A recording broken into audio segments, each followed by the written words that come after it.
Welcome to Week and Geek, your new comics preview for April 3rd. I'm Mike Ortiz. And I'm the Chris Brown. What do you got? Well, I'm glad we're 2 days past a bunch of fake nonsense, and there's no Church of Grant Morrison. Yep. YouTube is fine. You're watching this video now. They didn't go away. How it is that people thought an article written by The Onion saying YouTube was going away the day before April 1st when Google just paid a large sum of money for it? How did that one fool anyone? I don't see why anybody believes anything that's printed on that day. Yeah, at all. At all. Yeah.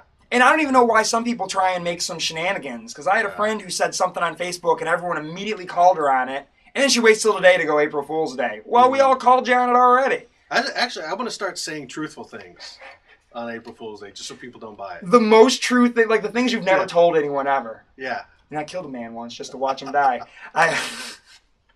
So I'm looking at, my leadoff pick here would have been a top pick had not my top pick been my top pick kind of this surprised. Week. So otherwise this would have been. You've been talking about this one actually for weeks. Yeah, absolutely, because we've been building up to Harbinger Wars #1 between Bloodshot and Harbinger. This, should be pretty cool. I'm really looking forward to it. I mean, this is going to be basically the conclusion, or rather the, ramming together of Bloodshot and Harbinger. So we'll see what ends up happening from there. It's interesting that they made a crossover with those two, as opposed to making this a company-wide crossover, which is what Valiant's thing used to be. But this should be, Pete Stanchek and the group just sort of escaped. That'll be next. I'm sure. The Pete Stanchek and our group sort of escaped from the Harbinger Foundation recently. They got away from Harada in the last issue, and now they're wearing costumes. Okay. So they got them to that point, so now let's see what happens here. Bloodshot's on the cover, and a whole bunch of dead people, but I thought he was with, those kids from that group. We shall see.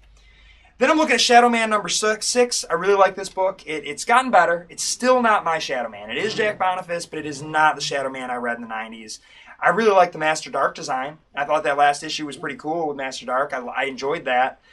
But it's where I really wanted this book to be my favorite book from Valiant. I'm finding I'm really preferring Harbinger, Exo, Archer and Armstrong, and then this one falls somewhere after those. It's got to happen. It's still good. It's still good. I'm just surprised by how much I'm liking the other things more. Then I've got Blackacre #5. I really like this book. This is, while I keep saying I'm behind on some things, this is not one that I'm behind on. I managed to stay pretty curt on this one. This is the book where, as I've referenced Land of the Dead before, with the rich people living in an apartment building, everyone else is sort of left in the wasteland, the forbidden zone, to use Planet of the Apes speak. And our lead character here is a soldier that's been sent out by the rich folk to kill another soldier unwittingly. He didn't know he had a bomb in his backpack, which was going to kill him too. The bomb ends up going off. He doesn't really know what's going on. Now we're going to deal with the backwoods folks that are kind of in that forbidden zone and what's going on out there. And this, I believe, is the start of a new story arc. So I don't know. You could probably jump on here, but because no one's reading this book, I'm sure your local comic shop has plenty of early issues. And I know I still have 1 through 4. Then I'm looking at Mind the Gap #9.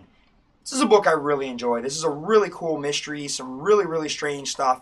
Our main character, Elle, is in a coma. She's trying to, figure out why she's there and what's happening. We don't know why it is that she was pushed, onto the subway platform. We have no idea what was going on there.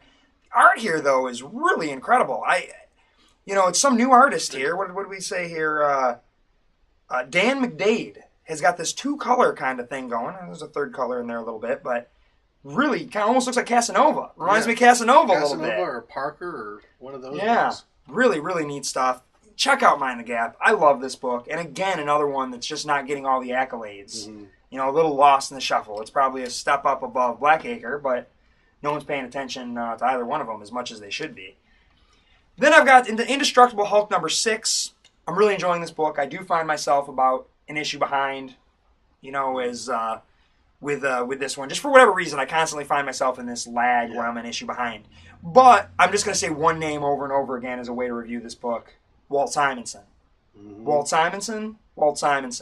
Hulk's got the hammer's got Mjolnir right there on the cover. We've got looks Thor's like actually in the book. Yeah, there's something going on with Thor there. I believe Simonson is writing the next 2 issues, this one and the next one. Is he writing it or drawing? Or drawing, I'm sorry. So he's going to be drawing the next 2. Mark Wade's still writing, so we got Wade and Simonson, which I think is pretty strong. Nice combo. That art is fantastic. I'm going to end up selling out of this book just based on Simonson alone. I think people are going to be snapping that one up because that looks great. Then I've got Detective Comics number 19. As you had pointed out before we started the show, this would be 900. We got a little gatefold here. Yep. So they do got the 900 on there. I do find it cool that they didn't go back, but they found a clever way to still acknowledge their achievement without basically balking on what everyone thought they were going to do with the new 52. Is like, well, when we hit a landmark, we're going to go back to it. Well, you do have a giant 900 on the cover there, but it's the title of the story. Right. What is the 900? And actually, Action Comics hit 900 before the new 52, but Action Comics spent a year being a weekly book. Okay. So this is actually the first book to hit 900 kind of legitimately in a monthly manner, because this Detective started a good 2 years before Action, I believe. No. Well, Detective might have started before, probably 2 years before, but Batman didn't come in until 27. Right. So that would have been 1939. So I think Detective started like in 35, 36, something like that. So this really is legitimately the longest running comic book on the stands today, and it's nice to see them acknowledge it. Yeah, agreed. The only thing I'm going to point out, which I keep pointing out every month when this comes out, is, hey, John Layman, want to come write Detective Comics? Here's a list of stuff you have to do for us. Yeah. The man's not been allowed to do anything yet. You know, hey, we want to write this 900 story. So I'm sure he pitched it. I'm sure they had something. We got to find a way to work the 900, and he made it work. But I feel like all the guy is doing is he's doing his company's bidding at this point.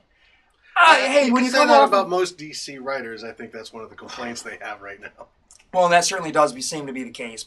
And I guess, you can't complain. You got a really good, popular, creator-owned title, and then you're offered Detective. Yeah. You'd be a fool not to take it.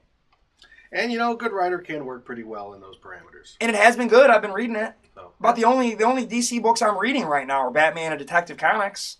Ask me who my least favorite DC character is. Yeah. I mean, kind of strange. I don't even really like Batman, and those are the only two DC books I'm reading. Except for this one here. So this would be, but I just started reading this the last couple months. So, and that was only because of the writer as well. Yeah. Looking at Green Arrow number 19, this is written by Jeff Lemire with art by Andrea Sorrentino. This book has been cool, and another gatefold here. So they got all the gatefolds on all these. This month have the gatefold covers. They were supposed to be the WTFs. Yeah.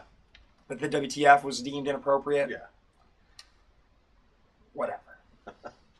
But I think this book has been really well drawn. It's been really well written. I want to like a Green Arrow book. Mm-hmm. I'm not necessarily the biggest Green Arrow fan in the world. I mean, I kind of couldn't care less one way or the other, but a good book is a good book, and this is one. I haven't had a chance to read this one yet. I didn't really get a chance to read anything this morning because as I was checking my email, I discovered that Image sent me some PDFs, and I read Walking Dead 109. So, I read that one from next week, but I couldn't get myself to reading any this week. I just didn't have time. You're not going to tell you about that till next week. That's correct. No, you don't get to know. It was good, though. I rather enjoyed it. Don't panic about the tombstones on the cover, because that is exactly what you think it is if you're not thinking too hard. It was all a dream. There's no zombies. Well, everyone's like, oh, is somebody going to die? It's Maggie on the cover in front of a tombstone. Gee, does she have anyone to mourn? Don't panic and think somebody else gets killed. Relax. So my next book here, I'm looking at Age of Ultron, book 4. I like it so far. Mm-hmm. It's neat. It's more cinematic than comic book. It's a lot of splash pages. It's a lot of imagery rather than dialogue or anything else pushing. This looks like we get a little bit more going on. First few issues were literally just setup. Yeah. I mean, people just moving around in this world and then slowly building up to tell you kind of what happened. I really like the Fantastic Four Age of Ultron issue where they go down there and then they come back to Earth and realize, oh my God, this has happened. Right. And all the heroes are essentially saying, yeah, it just happened. This is just the way it is. Mm. Really cool. I liked that. So it's not so much that it's kind of this near future. It is and it isn't. Like it's a near future, but it is also happening because they got Fantastic Four out of what they were doing to get them down in it. I liked it. Yeah, I mean it's a very quick story, and the fact that they're coming out like 2 a month at least has worked pretty well to keep that pace up because you're kind of as unclear as to exactly what's going on as the characters in the story in a lot of ways. Yes, because they don't know what's going on. Which there was a big twist at the end of the last issue. Yes. So we'll see how that plays out. That was a really big twist that I didn't see anyone talking about on the internet. Is no one reading the book? I don't know. Because that's one that all the internet jerks would be like, I'm going to tell everybody what happened. Yeah. And that I thought that was huge. Yeah. Huge. No one talked about it. Nope. So if you read it, you know what we're talking about. If you don't, I'm not going to spoil it, even though it's a couple weeks old. Usually I would like to wait a month before I completely spoil your fun. couple people might be behind, and that's one I just wouldn't want to spoil. No. Because it was that good. Yeah, I did not see that coming. No, not at all. Although afterwards you're like, well, that kind of makes sense. Yes. A little too much sense. Yes. But yeah, I dug it. Yeah. And that is... Everybody was busy talking about Angela. It was worried about something that hasn't happened yet and might not even happen at all. Yeah. It might just all be a red herring to bring Miracle Man back and then... Who knows? Possibly just put her in Guardians of the Galaxy. Whatever they're going to do. But yeah, everyone's too had their panties in a bunch about that one. Yeah. So what do you got? All right, I'm going to start off with Snapshot number 3 of 4. This is Andy Diggle and Jock. I'm not going to say too much about the story because there's lots of really cool twists and turns in this. So the basic premise from issue 1, I already talked about issue 1 before. Guy finds a cell phone. On it there are photos of a murder. Right. He takes it to the police. It turns out that the guy who supposedly murdered wasn't murdered, and now someone's after him, and all kinds of hijinks ensue. Really, things are going back and forth each issue. There's more revelations. Things are more complicated, deeper, more characters. There's double crosses. There's triple crosses. I don't want to explain too much about the plot because I think you should really check it out. And I don't want to spoil anything because as you're reading, again, you're like, oh, wow, I did not see this coming. It's very fast-paced. This feels like it's a movie. You know, this really could translate very well to a nice caper movie with lots of twists and turns. The artwork by Jock is fantastic. There's not a lot of artists who can really nail it in black and white, but I think color would really hurt this book.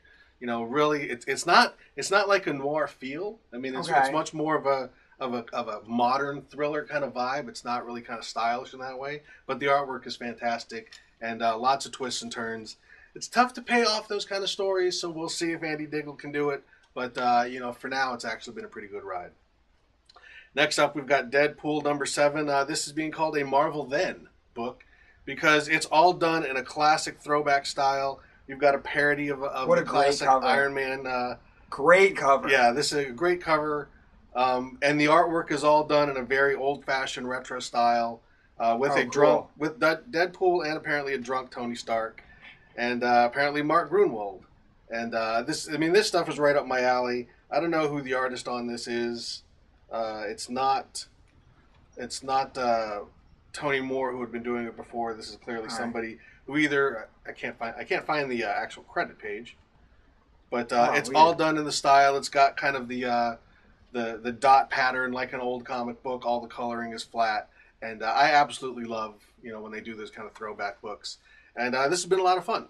It has been. All the Dead President stuff was cool. The Dead President stuff is done. I don't know. I guess this is probably some sort of a one-shot in between what's going on. Yeah, this looks like a one-shot. We got old school Cable in there with his cool big glowing eye and kind of pouches and all that stuff. So yeah, if you dig kind of the throwback style of comics, this is a good one for you. Next up, All New X-Men. We've sung the praises of this book many, many times. We got Stuart Immonen back on artwork. It's just more of the new and the old X-Men. I believe at the end of the last issue, didn't Cyclops, the new Cyclops' team showed up? Yes. And so now we've got a confrontation between the new Cyclops with the X on his face and the new team, and they showed up at Wolverine's Academy, and they're trying to recruit. So this has been a great book. We've talked about it many times. So well written, and it really makes its premise better than it is. Yeah, I'm really surprised. I was a little nervous. Bendis is a great writer, but when somebody takes on something that could be kind of easily a cheap gimmick. But he's taken all the gimmick out of it. It is pure characterization. It is seeing people from the past that we knew and loved. And, people who complain about how the X-Men are so different than they were, well, now the X-Men get to complain about how the X-Men are so different than they were. Really great, I love what they're clever doing stuff. with Jean Grey. I think it's really, really smart. So now how are they going to get out of this? But we shall see. Jean Grey is actually a scary character. Yep. Which as well she should be. So, yeah, good stuff. Next up, Green Lantern number 19. This is continuing the Wrath of the First Lantern.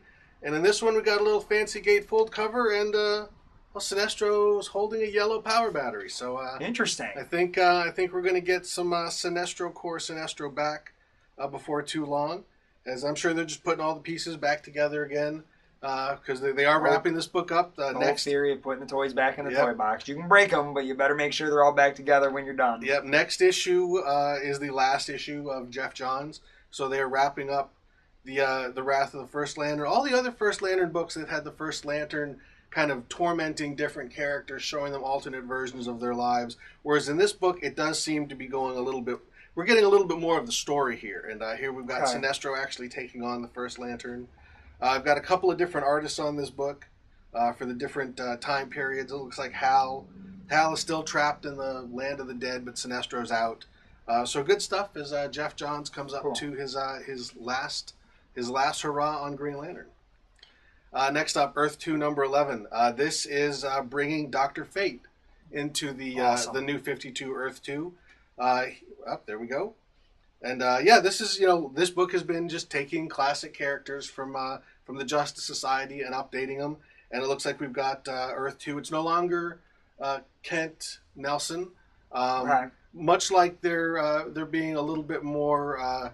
Showing some variety in the genders, they're showing some variety in the sexual orientation and the ethnicity. So instead of it being yet another blonde-haired, blue-eyed white guy wielding the powers of an Egyptian god, we actually have someone who's Egyptian taking care of this. So yeah, it's good stuff. I really like what they've been doing with this book. It was kind of controversial at first because we weren't getting the World War II Justice Society, but we're getting a very new, interesting twist on it. And I've always dug Dr. Fate. I think he got one of the greatest costumes in comics. Absolutely. They have not they've added some stuff to it, but they've stuck with the basic design. So I'm curious to see. Doesn't look as blue, but yeah, well that could just be the cover. That could be the color on the cover too. I can't really tell. Well, it looks like he's wearing jeans in there. Yeah. So it's a dark blue, maybe. Maybe dark blue. It looks a little bit more some star pattern in there, but good stuff. Good stuff overall. Next up, we've got Action Comics number 19. Another gatefold cover with Superman punching someone Jimmy Olsen. He shouldn't be punching, you think. This is Pal. This is my greatest enemy, Jimmy Olsen. This is Andy Diggle and Tony Daniel take over the book from Grant Morrison. Andy Diggle is writing one issue. And Two? And so he's already off the book. So yeah, I don't know where this is going to go. I was buying this book for Grant Morrison mostly, then for Superman. So yeah, we'll see. I like Superman, and I want to like the Action Comics book. I didn't love what Grant Morrison was doing. I was curious about jumping onto this, but I don't feel like I've got any stability. I'm going to get 2 issues from Andy Diggle, who I'm not crazy about anyway. I mean, it is what it is. I'm not going to drag that up again, but he's all right. He's a decent enough writer, and I wanted to give it a try. But if he's only doing 2 issues, and then we're going to get Tony Daniel writing it, and I don't care for his writing at all. He's an artist, and he should stick to what he's good at, and it's not writing. From what I understand, Tony Daniel is just finishing this storyline. Okay. And then, the story that the two of them were going to work on. And then, beyond that, I guess they're going to have to find somebody new. So, I'm sure that means Keith Giffen and Dan Jurgens will do a few issues. Right. And then they'll settle on a new creative team for this book. DC's had some trouble with Superman, and this is not the year to be doing it wrong. So no, it's really not. This is supposed to be the year of Superman, right? Yeah, but we're getting a new Superman book, which, maybe... This is the 75th anniversary, new movie. We got a new movie. Maybe they should have just taken Superman Unchained or Unbound or whatever it is and made it Action Comics, but I'm sure the number 1 of Superman whatever... That's what they want when the movie's out. Yeah. And, speaking of that, we've got Superior Spider-Man. Which is the Doc Ock Spidey. It looks like in this issue the Avengers show up and say, hey, when did you become such a jerk? And so, yeah, I think, is it the next issue he gets kicked out of the Avengers? I think so. Yeah, he decks Captain America. That's going to get you kicked out of the Avengers. So Dr. Octopus does not play nice. At this point now, I really am hoping that this is Dr. Octopus and not Peter because he's doing some horrible, horrible things. So yeah, that storyline... And, it's kind of interesting, the idea that now everyone's going to hate Spider-Man again by the time Dr. Octopus is done. Spider-Man was an Avenger. He was respectable, all of that. But, you got to get him back to status quo where everybody hates him. Although right now, Jameson likes him, so that's a problem. Right. So, yeah, you really do have to feel bad for Peter. He finally gets everything together, and Dr. Octopus ruins it. Yep. So that's classic Spider-Man style. Let's just hope it goes back to normal relatively soon. We've got Humberto Ramos on the artwork on this one. Issue 9 is supposed to be the one where something big happens. But, of course, Dan Slott says you're going to be even more mad at him. There you go. It's just more self-aggrandizing nonsense. So yeah, that's my stack. What's your top? My top pick here is, like I said, this is one where it might have been the other, had this gone a little differently. I'm looking at Bedlam number 6. This is the last issue drawn by Riley Rossmo. We do Ryan Brown's coming on, and that last issue of Manhattan Projects looked great with his artwork. I think Ryan Brown's artwork is really fantastic. I really like his stuff. I liked his God Hates Astronauts stuff, and I'm really looking forward to getting my hardcover. Yeah. The theme song. Yeah, check out the PDF. Yeah. Which was really nice. But yeah, that's going to be a nice hardcover. Yeah, I'm looking. Did you kickstart that one too? Oh, yeah. Did you get for whatever it was, however much, $33 or whatever, get a nice hardcover of all the God Hates Astronauts. I had to have that. I had to have it. But this is Riley Rossmo's last issue. You guys all know how I feel about Riley's art. He's one of my favorite artists doing comic books right now. Really cool dude, friend of the show, great guy. And I'm going to be sad to see him go because I like the book. I think the writing's very, very strong. It's a really neat book, and I think Riley's artwork fits it very well. He's got a few other things going on, so we'll still see more Riley projects coming up. He's got a graphic novel that he's going to be working on. He's also going to be doing another thing, I think kind of a mini-series that he might be able to come back to, he said. But he's going to be doing that, co-writing that. And I think that was a little bit of the issue. That's all we've heard. That was what it said in the Bleeding Cool article, was that there was a little bit of issue with the fact that Riley wasn't allowed to have any creative input. So he was like, well, I'm going to go do something where I can't have a little creative input. Good for him. You can hardly blame him. He's a really talented guy, does some really cool stuff. And, this has got to be wrapping up this story arc, I would think, with this character. The character that, the serial killer type with the wings and killing old people and really weird. Really weird stuff. I love this book. I think it's very, very strong, and I am going to be bummed at No More Riley. But the teaser page that Ryan Brown posted, basically how he got the gig, he's channeling a little. He's still got that dark vibe, and it looks like it's going to be good. But Riley will be missed. Definitely. My top pick is Thanos Rising #1. Jason Aaron, Simone Bianchi. I really couldn't ask for anything more out of that. Jason Aaron has proven to be a fantastic writer with the Marvel Now stuff. Simone Bianchi is always a fantastic artist. I'm glad that he's back on a book that I can actually like. He's outside of his muted color palette too. Usually there's that weird muted color palette that I've grown to dislike. Yeah. This actually looks pretty good. He's using more colors. He's working what he needs to. Yeah. And he's got a good sci-fi vibe. Yeah. And all of that fits Thanos. This is basically the origin of Thanos. It's been told in small pieces in the past. Sure. And I think sometimes contradictory pieces too. So now this is the new official Thanos origin. Thanos was made famous as the guy at the end of the Avengers movie that only the geeks knew. But all of us were going, oh my God! And everyone else in the theater is going, what? Why is that thing purple? Who's the purple guy with the wrinkly chin? Well, this will tell you who the purple guy with the wrinkly chin is. Obviously, this is going to make a nice hardcover collection when Avengers 2 or Guardians of the Galaxy shows up, and everyone wants to know who this guy is. I've loved Thanos for a long time. My love of Marvel Cosmic and Adam Warlock and the Captain Marvel stuff, just goes way back. Thanos is going to be making a big splash this year. I think he's going to be at the core of Jonathan Hickman's Infinity series, which I think starting with the Free Comic Book Day. That's what they've said, that Hickman's doing a Thanos story for Free Comic Book Day, so that's got to be the centerpiece of what he's doing. And Thanos has already popped up in Avengers Assemble. He's popped up just in panels and other comics. Yep. So all the big cosmic stuff that's going on in the Marvel Universe, it's all going to come down to Thanos because he's the big deal in the next movie. And I couldn't be happier. And this is going to be a great book. This is also a book that's got a blank white variant, so you can get your own Thanos on the cover if you don't want the Simone Bianchi, although it's a pretty nice Thanos. Yeah. There's also a Scotty Young baby variant, which looks kind of fun, and then a couple other things. That's a lot of fun. Yeah, the Scotty Young one's really, really fun. Sweet. So one other thing I would like to mention, the trade paperback for Punk Rock Jesus is out this week. Nice. So if you missed that, and as we were swapping it pretty much every month when it came out, one or the other would have it. It's now collected in one thick thing, great book, and as we were saying the whole way, it's probably going to read better when it's collected. Yeah. So now it's collected. I so you might want to pick that up this week. So it is a great book. Yeah, definitely check that one out. For sure. And with that, that is your Week in Geek.